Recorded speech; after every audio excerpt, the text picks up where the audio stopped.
Dulu koalisi KIB itu kan digadang-gadang dibangun oleh Pak Jokowi untuk mengamankan Ganjar Pranowo. Ada PAN, ada Golkar, ada P3 di situ.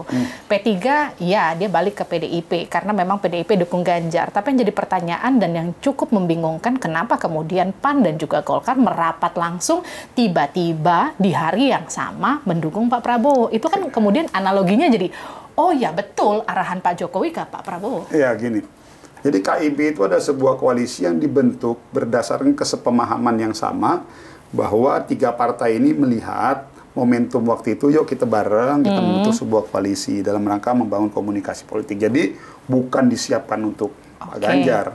Kalau memang disiapkan untuk Pak Ganjar, ya berarti hari ini seharusnya kita semua ke Mas Ganjar kan gitu. Lalu yang kedua tadi, kalaupun misalnya nih, bahwa memang Pak Jokowi dukung Pak Prabowo, memang salah.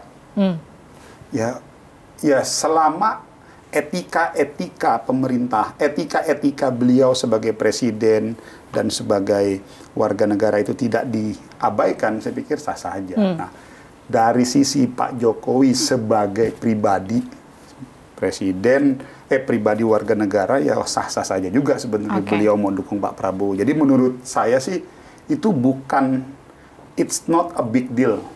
Jadi itu bukan sesuatu yang perlu dipertentangkan dan diperdebatkan. Karena kita tuh ingin dalam proses dialektika politik ke depan itu yang kita perdebatkan, yang kita pertanyakan, lu mau ngapain kalau jadi presiden? Kalau misalnya Anies begini ya, emang Anies bisanya apa gitu? Mas Ganjar bisanya apa? Pak Prabowo bisanya apa?